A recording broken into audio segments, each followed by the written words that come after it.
দুই রাস্তা, হালাল চলে গেছে এইদিকে, হারাম গেছে এইদিকে। তো আমরা যাব কোন দিকে?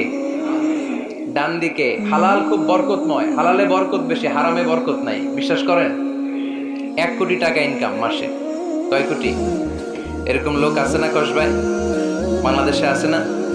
1 কোটি টাকা ইনকাম, কোটি টাকা ইনকাম তার। কিন্তু বছরে কোটি কোটি টাকা তার ইনকাম, 1 মাসে ইনকাম 1 কোটি টাকা।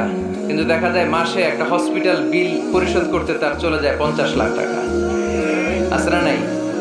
ওয়াইফের ক্যান্সার, যার নেই কোনো অ্যান্সার। ছেলে ইয়াবা খায়, ওরে দেওয়া লাগে 20 লাখ।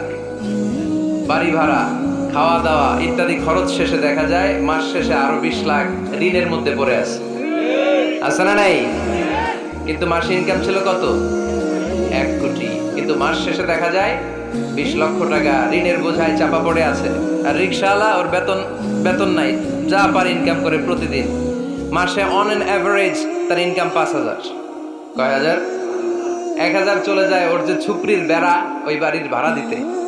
1,000 চলে যায় ওর খাওয়া, 1,000 চলে যায় চিকিৎসা, 1,000 চলে যায় ছেলেমেয়েদের পড়াশোনা, আনুষঙ্গিক আরো 500, মাস শেষে আরো থেকে যায় 500।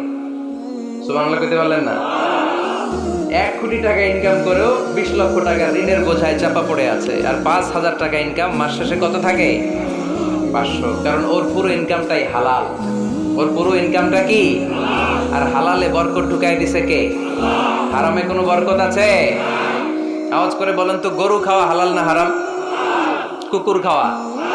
কুরবানিতে কি জবাই হয়? সুন্নতে খাতনার অনুষ্ঠানে, বিয়ের অনুষ্ঠানে, প্রতিদিন কসাইয়ের দোকানে, কোথাও কুকুর জবাই হয়? আচ্ছা, গরু বা গাভী বছরে বাচ্চা দেয় কয়টা? একটা। আর কুকুর দেয় কয়টা? 7টা, 10টা, 11টা।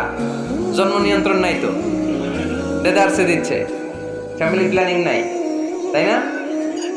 আচ্ছা, তো দেখেন, গরু বাচ্চা দিল কম, কুকুর বাচ্চা দিল বেশি। গরু জবাই হয় বেশি, কুকুর জবাই হয় না। গরু আমরা খাই বেশি, কুকুর খাই না। তারপরেও কসবায় গরু বেশি না কুকুর বেশি?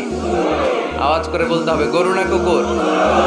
কারণ গরু খাওয়া হালাল, আর হালালে বরকত ঢুকাই দিছে কে? এই জন্য দ্য ডিসিশন ইজ ইয়োরস। সিদ্ধান্ত আপনার। কই যাবেন, ডানে না বায়ে? হালালের সাথে না হারামের সাথে?